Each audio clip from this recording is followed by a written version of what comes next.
आप किसी को भी खुद को अपने आप को कम नहीं आंकना चाहिए या ये नहीं सोचना चाहिए कि मैं एक एवरेज स्टूडेंट हूँ तो मैं कैसे लगा आपको कि आपको मेडिकल करना चाहिए? मुझे ऐसा एजुकेशन दिया कि मैं घर बैठे ये एग्ज़ाम क्रैक कर पाया। सब गरीबों का फ्री में इलाज करना है कभी, ठीक ना। ये नहीं कि पैसा के चलते मैंने किसी का जान चल जाए, ठीक ना। वो पढ़ने में शुरू से ही स्टूडियस स्टूडेंट रहा है और मेहनती भी रहा है। सेलेक्ट 24 न्यूज़ में आपका स्वागत है। मैं हूं मोहम्मद सादिक। कहते हैं कि प्रतिभाएं जो हैं वो किसी की मोहताज नहीं होती। अगर आप में लगन है तो आप कुछ भी कर सकते हैं और यकीनन इसी चीज़ को साबित किया है सीवान के साहिल सिंह ने। और नीट के एग्जामिशन में 661 अंक ला करके सीवान ही नहीं बल्कि पूरे देश में एक अलग मुकाम हासिल किया है। सबसे पहले साहिल, आपको बहुत बहुत मुबारकबाद कि आप ये जानना चाहेंगे कि स्कूलिंग आपकी कहाँ से हुई? जी, मैंने महावीरी सरस्वती विद्या मंदिर से अपनी पढ़ाई की थी 10th तक और फिर मैंने बिहार पब्लिक स्कूल से अपना 12th किया। जी। जी। कैसे आपको इंस्पिरेशन मिला? कैसे लगा आपको कि आपको मेडिकल करना चाहिए? जी, पहले तो मैं बहुत अंडर कॉन्फिडेंट था कि ये मतलब मेरे से नहीं हो पाएगा तो पर फिर मैंने बीएससी में एडमिशन ले लिया। पर मुझे अब फिर लगा कि मुझे ये करना चाहिए, एक ट्राई देना चाहिए और ये ऑनलाइन एजुकेशन था तो ये अफोर्डेबल था मिडिल क्लास फैमिली के लिए भी। तो मैंने फिर सब्सक्रिप्शन लिया पीडब्ल्यू से और मैंने अपनी तैयारी शुरू की, तो बस ऑनलाइन। फ़ादर आपके क्या करते हैं? जी, मेरे फादर बिज़नेसमैन हैं। बिज़नेसमैन है। जी। एक बिज़नेसमैन का बेटा कैसे डॉक्टर बनने का ज़हन बनाने लगा? क्या लगने लगा कि क्या इस तरह से करने से हम अपने परिवार को आगे बढ़ा सकते हैं? जी, पहले तो मुझे ये लगता था कि मतलब ये बहुत मुश्किल है या ये बहुत कॉस्टली हो जाएगा एक मिडिल क्लास फैमिली के लिए कोटा जैसे शहर में जाके तैयारी करना और ये एग्ज़ाम इतना टफ़ है या आप मतलब श्योरिटी भी नहीं हो सकती कि आप क्रैक कर सकते हैं। तो फिर जब मैंने ऑनलाइन एजुकेशन ये मतलब यूट्यूब से भी जाना और बहुत अच्छे-अच्छे इंस्टीट्यूट खोले अनअकैडमी या पीडब्ल्यू, तो मैंने सोचा कि एक बार ट्राई करके देखते हैं। मतलब घरवालों ने भी कहा कि घरवालों ने कभी रोका ही नहीं। उन्होंने कहा कि आपको जो करना है वो करिए, पर मुझे था कि हाँ, ऑनलाइन मैं करूँ ये बेहतर रहेगा। तो मैंने अपना फर्स्ट अटेम्प्ट दिया जिसमें मेरे मार्क्स थे 538। तो फिर मैंने सोचा ये बीएमएस या बीडीएस में एडमिशन लेने का, पर फिर मेरे घरवालों ने, मेरी बहन, मम्मी-पापा सबने मतलब प्रोत्साहित किया कि नहीं, तुम्हें एक ट्राई और देना चाहिए। तो फिर मैंने फिर से तैयारी शुरू की और मेरा मार्क्स आ गया है, एमबीबीएस में एडमिशन अब मिल सकता है। जी, सबसे पहले ये जानने की कोशिश करेंगे कि आपके गाइडलाइन किसके थे? किसके बदौलत आपको यहाँ तक का अचीवमेंट मिला? पढ़ाई आप कैसे करते थे? जी, मैं ऑनलाइन मीडियम से पढ़ता था और मेरे टीचर्स बहुत अच्छे थे जिन्होंने इतने कम प्राइस में मुझे ऐसा एजुकेशन दिया कि मैं घर बैठे ये एग्ज़ाम क्रैक कर पाया। और मुझे लगता है कि टीचर्स के साथ फैमिली, फ्रेंड्स सबका एक सहयोग होता है। फैमिली भी साथ में स्ट्रगल करती है, सुबह उठना, नाश्ता देना या घर में एक ऐसा एनवायरनमेंट क्रिएट करके रखना कि बच्चा डिस्टर्ब ना हो। और फ्रेंड्स का मोटिवेशन, जब भी डिमोटिवेट होना टेस्ट के मार्क्स देख के, तो फ्रेंड्स का हमेशा मोटिवेट करना कि नहीं, यू कैन डू इट। तो सबके साथ से मिलकर मतलब ये अचीवमेंट आज मुझे मिल गया। अच्छा, कितने घंटे आप पढ़ाई करते थे? पढ़ाई का जो शेड्यूल था वो क्या था? कैसे सीवान के उन बच्चों को बताना चाहेंगे चूँकि देखिए सीवान जो है उसमें बहुत सारे मिडिल क्लास के लोग रहते हैं। तो जी। उन लड़कों को क्या इंस्पायरेशंस देना चाहेंगे? क्या कुछ बताना चाहेंगे? जी, मैं तो पहले सबसे ये कहना चाहूँगा कि आप किसी को भी खुद को अपने आप को कम नहीं आंकना चाहिए या ये नहीं सोचना चाहिए कि मैं एक एवरेज स्टूडेंट हूँ तो मैं इस एग्ज़ाम को नहीं क्रैक कर सकता, क्योंकि मुझे लगता है कि सब कुछ जो आपकी मेहनत पे डिपेंड करता है, आप कैसे करते हैं। मतलब हार्ड वर्क के साथ स्मार्ट वर्क भी बहुत ज़रूरी होता है। तो मैं तो यही कहूँगा कि अपनी लाइफ़ में सबको एक रिस्क लेना चाहिए और ट्राई करना चाहिए और मेहनत से पीछे कभी नहीं भागना चाहिए। कितने घंटे पढ़ाई करते थे? जी, मैं तो 10 से 11 घंटे तक पढ़ाई करता था, पर एग्ज़ाम जब तक नज़दीक आए तो मैं 12-13 घंटे, या ऐसा नहीं है कि मैं मतलब हर दिन पढ़ता था। कभी-कभी मैं 8-9 घंटे भी पढ़ पाता था, घर पे कुछ काम आ ही जाते, थोड़ा तो डिस्टर्बेंस होता ही है। पर वैसे मैं जनरली एवरीडे 10 से 11 घंटे पढ़ता था ऑन एन एवरेज। क्या सबसे टफ़ लगता था? कौन-सा सब्जेक्ट ऐसा था जो हर्डल बन रहा था पिछली बार के एग्ज़ामिनेशन में आपको लगा कि उस पे ज़्यादा मेहनत करने की ज़रूरत है? जी, मैं मतलब पिछले बार मुझे ऑर्गेनिक केमिस्ट्री में बहुत दिक्कत महसूस हुई, क्योंकि मुझे वो उतना कुछ समझ नहीं आता था कि ये क्या होगा। तो फिर मैंने इस बार उस पे बहुत ज़्यादा काम किया और ये होता है ऑनलाइन पढ़ने में कि एक एनवायरनमेंट नहीं मिल पाता है, आप खुद को आँक नहीं पाते हैं कि आप किससे बेहतर है, आप किससे कमज़ोर हैं। तो जैसे बाहर के सर में अगर आप किसी के साथ पढ़ते हैं ग्रुप में, तो एक आकलन करते रहते हैं डिस्कशन कि का मौका हाँ जी, मिलता है। मैं मतलब कहाँ स्टैंड करता हूँ। तो वो सब समझ में नहीं आता, तो उसके लिए मैंने फिर ऑफ़लाइन टेस्ट सीरीज़ अपनी सिवान में ही जॉइन किया। ऑनलाइन पढ़ता था पर टेस्ट मैं ऑफ़लाइन देता था, जहाँ और भी बच्चों से मेरी दोस्ती हुई जो भी नीट की तैयारी करते थे। फिर मैंने ऑर्गेनिक केमिस्ट्री पे अच्छे से काम किया, फिज़िक्स में ज़्यादा से ज़्यादा क्वेश्चन लगाए, टेस्ट दिए, बहुत ज़्यादा टेस्ट दिए। 3-4 इंस्टीट्यूट के मैंने टेस्ट सीरीज़ दिए और तो फिर इस बार हो गया। परसेंटेज जो आए थे आपके आए हैं उसमें किसमें किसमें कितना कितना मिला आपको? जी, मुझे बायो में मिला है 352, जिसमें मेरे बॉटनी में 162 और जूलॉजी में है 180 और केमिस्ट्री में मेरे 180 में 171 और फिजिक्स में 143, सॉरी 147। संतुष्ट हैं कि अब एक एमबीबीएस की तरफ पहला कदम जो है वो आगे बढ़ चुका है? जी, मुझे तो बहुत अच्छा लग रहा है कि मतलब मैं अपने फैमिली से पहला डॉक्टर बनने वाला हूँ, तो हाँ, बहुत अच्छा लग रहा है। अच्छा, क्या ज़िंदगी यहीं रुक जाती है या फिर इससे आगे भी कुछ अचीव करना है? दौर जिस तरीके का है आप देख रहे हैं कि एक सिंपल एमबीबीएस होने के बाद भी बहुत स्ट्रगल करना है, तो क्या आगे भी पढ़ाई जारी रहेगी, ज़हन जो है वो आगे जाएगा या फिर एमबीबीएस बन के संतुष्ट हैं? नहीं, ऐसा नहीं है, आगे भी ट्राई करेंगे। जैसे आदमी कुछ अचीव करता है तो कॉन्फिडेंस बढ़ता है, तो फिर ज़रूर आगे तो ज़रूर ट्राई करेंगे। एमडी, एमएस करना, सुपर स्पेशलिटी, जहाँ तक हो सके अपना बेस्ट देंगे। तो ज़हन में क्या चल रहा है? क्या फिजिशियन बनेंगे या फिर सर्जन बनेंगे? स्पेसिफिक किसी इसमें जाएँगे? मतलब मुझे तो ऐसा लगता है जब मैं एमबीबीएस में जाऊँगा तो जब डिटेल में पढ़ूँगा तब इंटरेस्ट डेवलप मतलब करेगा, तो मतलब कौन-सा ऑर्गन या किस पार्ट में मुझे ज़्यादा इंटरेस्ट आ रहा है या किस मतलब सब्जेक्ट में, तो उसके बाद मैं सोचा उस पे डिसाइड करूँगा। मतलब अभी से ज़हन में कुछ नहीं है कि सर्जन बनना है कि फिजिशियन बनना है? सर्जन और फिजिशियन तो एटलीस्ट ज़हन में चल रहा होगा। हाँ, तो सर्जन बनना है। सर्जन बनना है। जी। डर नहीं लगता बॉडी को चीर-फाड़ करेंगे, बॉडी को ये करेंगे, उसके साथ खेलेंगे? नहीं, मुझे अच्छा लगता है वो। अच्छा लगता है। जी। बचपन से इस तरह का जी, जी। इंटरेस्ट है? बचपन से मतलब मेरा साइंस में बायो की तरफ ज़्यादा इंटरेस्ट रहा था। 12th में भी इसलिए मैंने बायो लिया सिर्फ़, और बस, तो नहीं डर लगता है मुझे, तो ऐसा कुछ डर नहीं है। जी। उनकी मदर भी हमारे साथ मौजूद हैं। क्या नाम है आपका? संगीता सिंह। संगीता सिंह। जी, बेटा डॉक्टर बन रहा है, क्या ज़हन में चल रहा है? क्या मन में चल रहा बहुत है? खुशी हो रही है। खुशी हो रही है। जी। फैमिली में आपके पहले से एजुकेशन का माहौल था बहुत? जी। हायर एजुकेशन आपके फैमिली में क्या रहा है?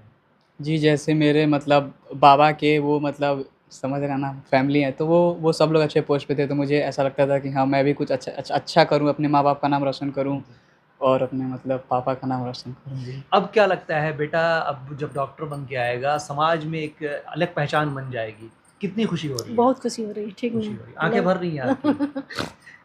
क्या ये खुशी के आंसू हैं? जी। क्या कहेंगी बेटा से, क्या कहेंगी, क्या बताएंगी, क्या लेसन देंगी?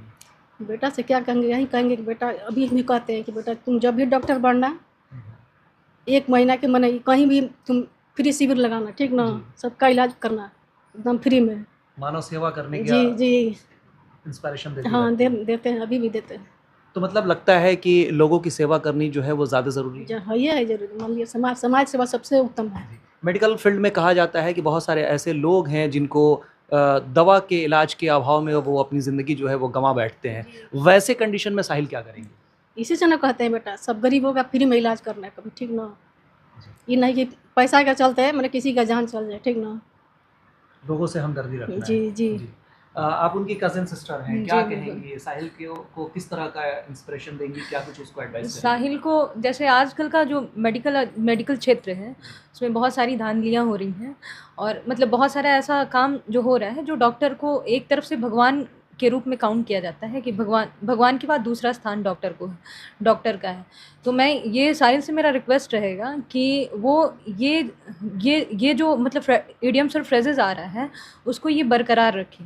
भविष्य में जो डॉक्टर का दूसरा स्थान होता है तो मैं यही उम्मीद रखूँगी कि मेरे भाई का भी मतलब समाज में ऐसा ही लोग इसको भी स्थान दें।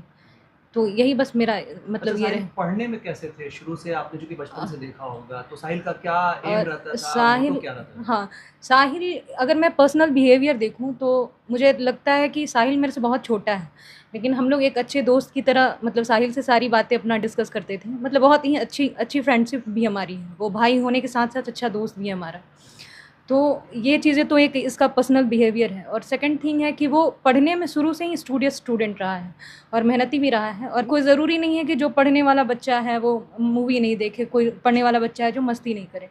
तो आजकल जो समाज में पढ़ाई का एक ये बन गया है कि ठीक है पढ़ाई बहुत मतलब गंभीर चीज़ें हैं, उसको बहुत गंभीरता से लेनी चाहिए। लेकिन अब इतना भी गंभीर नहीं कि बच्चे स्ट्रेस में आ जाएँ और समाज का जो सिनेरियो को जो है अपने आप डालते जो जो फ्रस्ट्रेट हो जाएं। तो आजकल नीट का एग्ज़ाम भी एक बहुत बड़ा मतलब ये बन गया है, जैसे अभी मतलब इतना धांधली हुआ और गवर्नमेंट से भी मेरा मतलब यहाँ पे बच्चे मतलब जितना मतलब स्ट्रेस फील कर रहे थे, इवन इफ कि ये भी कॉल करके कह रहा था कि हाँ पता नहीं क्या होगा दी, क्या नहीं होगा। तो मतलब ट्रांसपेरेंसी लानी चाहिए हर एक एग्ज़ाम्स में, गवर्नमेंट से मेरा ये अपील है। शायद मतलब अगर ये आपका मैसेज किसी और को जाए तो। और दूसरी चीज़ कि बच्चों को लेके मेरे पास एक ये मतलब सोचिए तो सलाह ही है कि मतलब वो टैलेंट किसी का मोहताज नहीं होता है, चाहे कितना भी धांधली हो। भाई का रिज़ल्ट मेरा हुआ ही, तो इससे हम लोग बहुत खुश हैं। और समाज में मतलब मुझे ऐसा लग रहा है कि शायद ये अभी इंस्पिरेशन बना है और भविष्य में चल के भी वो हमेशा इंस्पिरेशन ही रहेगा। मैं इसका बिहेव बहुत दिन से देखती हूँ। साहिल, खेलते भी थे आप क्या? कहा जाता है कि जो एमबीबीएस करेगा, बड़ी बड़ी डिग्रियां हासिल करेगा, उसको सिर्फ और सिर्फ किताबी कीड़ा बनना है, खेल कूद से दूर रहना है, रिलेशन से दूर रहना है। जी, ऐसा नहीं है। जब तक मतलब जैसे मैं शाम को अक्सर स्टेडियम में टहलने, या मेरे 2 दोस्त हैं मेरे बेस्ट फ्रेंड, तो मैं उनसे कॉल पे बातें किया करता था, जिससे कि मतलब मूड फ्रेश होता था। अगर ऐसा नहीं कि आप सुबह से रात तक पढ़ते हो, तो मैं वैसा कुछ नहीं करता था। मैं शाम को टहलने जाया, या शाम को दोस्तों से 1-2 घंटे उनके साथ घूम लेना, या मतलब ऐसे उनसे बातचीत कर लेना, फिर मैं आके फिर शाम को अपना पढ़ाई कंटिन्यू करता था। तो ये तो मेरा रूटीन था कि मैं शाम को हमेशा स्टेडियम में 1 घंटे टहलने या अपने दोस्तों से बात ज़रूर करता था। अच्छा, साहिल का बिहेवियर के बारे में बात हो रही है, आपको क्या लगता है ये बेटा आपका कितना ज़्यादा आपको तंग करता था? जी, शुरू से शांत था जी। शांत था। जी। शांत स्वभाव के बचपन हाँ, से ही? बचपन से ही है। जी। पढ़ने में भी उतना ही रुचि था, समझिए बचपन से। जी। खेलने कूदने में उतना भी नहीं था बस। बहुत ज़्यादा नहीं था। हुँ। पत्रकारिता एक मतलब इसका पैशन था जो कि खत्म अच्छा, हो गया। आप भी हम लोग की तरह पत्रकार बनना चाहते थे? जी। ये बहुत दिलचस्प, बहुत इंटरेस्टिंग ये चीज़ था। क्या ज़हन में चल रहा था? क्यों पत्रकार बनना था? मतलब मुझे ऐसा लगता था कि मैं मतलब मेरा स्टोरीज़ में भी बहुत इंटरेस्ट रहता था, तो कि मतलब अलग-अलग स्टोरीज़ को कवर करना, या मुझे लगता था कि ये लाइफ़ बहुत इंटरेस्टिंग है कि कभी यहाँ कभी वहाँ, तो मतलब मुझे एक रूटीन जॉब नहीं उस समय अच्छा लगता था। तो मुझे लगता था कि हाँ, मुझे इसमें जाना चाहिए, या कोई भी सोशल इश्यूज़ को उठाना चाहिए, तो ये भी बहुत इंटरेस्टिंग लाइन लगता था। पर वो तो कहते हैं ना, गाइडेंस की कमी, किसी को समझ नहीं आता कि शुरू कहाँ से करना है, या मतलब प्रोसेस क्या होगा इसका। तो इस वजह से मैंने मतलब शूट स्टार्ट कर दिया। हौसले बुलंद होते हैं जब इस तरह के स्टूडेंट्स भी अगर पत्रकार बनना चाहते हैं। यकीनन साहिल के अंदर वो मेरिट थी जिसके बदौलत आज इन्होंने एमबीबीएस का ख्वाब जो है वो पूरा किया है। अपने साथ साथ अपने माँ बाप, अपने समाज और उन तमाम लोगों का मान सम्मान बढ़ाया है। यकीनन अगर पढ़ाई में दिलचस्पी हो, चाहे आप जिस लेवल से भी अगर मेहनत करने की कोशिश करते हैं, तो साहिल जो है वो एक मिसाल के तौर पर आपको दिख रहे होंगे। आपने ही दोबारा मोटिवेट किया है साहिल को, क्या कहेंगे? जी। उसको देख के ऐसा लगता था कि मतलब वो अटेम्प्ट कर लेगा, उससे हो जाएगा, लेकिन वो फर्स्ट टाइम जो उसका नहीं हुआ था ना, जी। तो वो बहुत ज़्यादा डिमोटिवेट हो गया था, वो छोड़ने के लिए तैयार था। दिन भर रोते ही रहता था। तो उसको देख के लगता था कि कुछ मिसिंग है, उसको ये करना चाहिए। बहुत हम लोग गाइड किए, तो छोड़ने के लिए भी तैयार था कि अब हमसे नहीं होगा। यानी एक ट्राई करो साहिल, हमको ऐसा लगता है कि तुम्हारा हो जाएगा, एक ट्राई करो, एक ट्राई करो। फिर जाके वो अगेन ट्राई करना स्टार्ट किया। बहुत खुशी है, बहुत अच्छे लड़के हैं, पूरा बहुत पढ़ाई परिवार खुश करते है? हैं, बहुत। अच्छा, साहिल बचपन से कैसा था? बचपन से तो नहीं देखे हैं, अभी 2-3 साल से देख रहे हैं, बहुत अच्छे हैं। मामी साहिल के हम मामी हैं। जी। बहुत सारे मतलब सुन के हम लोग को खुशी हुआ है। ननिहाल में भी बहुत खुशी है। जी। मामा जी लोग इनके बहुत खुश है कि चलिए मेरा भगना नाम रोशन कर दिया। बड़े भाई ने नीट निकाल दिया है, टेंशन बढ़ा दिया है क्या नीट निकाल कर? हाँ, ऐसा कह सकते हैं, कंपटीशन है और इसको मोटिवेशन की तरह लेना चाहिए कि बड़ा भाई अब एमबीबीएस हो गया तो हमको भी कुछ अच्छा करना चाहिए। क्या करने का इरादा है भाई ने? MBBS किया। स्टेट सिविल सर्विसेज का सोचा है अभी फ़िलहाल, तैयारी बीपीएससी के लिए। हाँ, तो उसके लिए फ़िलहाल अभी 12th किया है, तो फिर दिल्ली विश्वविद्यालय के लिए सीयूईटी का एग्ज़ाम होता है वो दिया है, तो उसमें भी नंबर मिला है, मैंने अच्छा नंबर आया उसमें भी। तो फिर आगे दिल्ली विश्वविद्यालय से ग्रेजुएशन करना है, उसके बाद फिर बीपीएससी के लिए ट्राई करना है। पढ़ाई में जो कंपटीशन का माहौल है, अब तो मेहनत बढ़ानी पड़ेगी। हाँ, मेहनत तो बढ़ानी पड़ेगी। कैसे मोटिवेट किया आपने साहिल को? जैसे स्ट्रेस में मतलब रहता था, जैसे छोटा छोटा कभी स्कोर कम हो गया तो उसके वजह से स्ट्रेस आ जाता था, तो वो तो चलते रहता है मतलब, तो फिर मतलब बातचीत होते थे तो सही हो जाता था, माइंड फ्रेश हो जाता था। जैसे इसके पिछले साल का स्कोर था, बिना पढ़े ला देता था, जैसे 12th में भी ये कुछ खास ज़्यादा पढ़ाई नहीं किया था, मेरे साथ घूमता था दिन रात। तो फिर उसमें 80% के अराउंड ला दिया था। तो वही सोचे लोग कि भाई टैलेंट तो है, बस हार्डवर्क की कमी था, तो हार्डवर्क किया तो ऑब्वियसली ला देता था। मतलब घूमने वाला लड़का जब 80% ला सकता है तो hard work obviously वो करेगा नीट तो निकाल obviously सकता है। आगे नीट नीट एग्जामिनेशन जी में कैसा लग रहा है भाई? बहुत भाई हैं अच्छा लग आपके? रहा है। हाँ, बड़े भैया लगेंगे। बड़े भैया लगे। जी, कैसा लग रहा है? बहुत अच्छा लग रहा है, अच्छा लग रहा खुशी हो रही है। है। आप लोग फिर इनको देख करके सबक सीख रहे हैं कि कुछ करना है, आगे जी। बढ़ना है? जी, क्या लग रहा है? आगे चल अब के तो- इनके जैसा कुछ और करना है, बड़ा करना है। बहुत बढ़िया। Best of luck. फिर मिलते हैं किसी नए अपडेट्स के साथ। तब तक हमारी पूरी टीम को दीजिए इजाजत और देखते रहिए Select 24 न्यूज़। हमारे यूट्यूब चैनल को सब्सक्राइब, लाइक, शेयर जरूर करें। साथ ही हमारे फेसबुक पेज को भी लाइक, शेयर, कमेंट करना ना भूलें और हमारे वेबसाइट www.select24news.in पर विजिट जरूर करें। धन्यवाद। सरदर्द, मिर्गी, नशा, भूलने की बीमारी, अत्यधिक गुस्सा आना, घबराहट एवं नस की समस्याओं से अगर आप भी हैं परेशान तो मिलिए शहर के मशहूर साइकाट्रिस्ट डॉक्टर पंकज कुमार गुप्ता से। हमारा पता है डॉक्टर रामाजी चौधरी से 100 कदम पूरब, doctors colony, Bahadiya road, Siwan. संपर्क नंबर 85 399 43 151। अब आपके शहर सिवान के लक्ष्मीपुर में भरपूर सुविधाओं के साथ hotel select and marriage hall. आपको बता दें 20 अक्टूबर से भारी डिस्काउंट के साथ बुकिंग शुरू है। इसमें आपको मिलेगा फुल्ली एयर कंडीशन, साथ ही बुकिंग के साथ टेंट का सारा सामान जैसे बर्तन और चूल्हा बिल्कुल फ्री। जल्द ही किसी कार्यक्रम को अच्छे वातावरण में करने के लिए बुक करें hotel select and marriage hall. हमारा पता है लक्ष्मीपुर, सिसवन ढाला, सिवान। हमारा संपर्क नंबर है 8797327330। एक बार जरूर पहुंचे और इस भारी डिस्काउंट का लाभ जरूर उठाएं।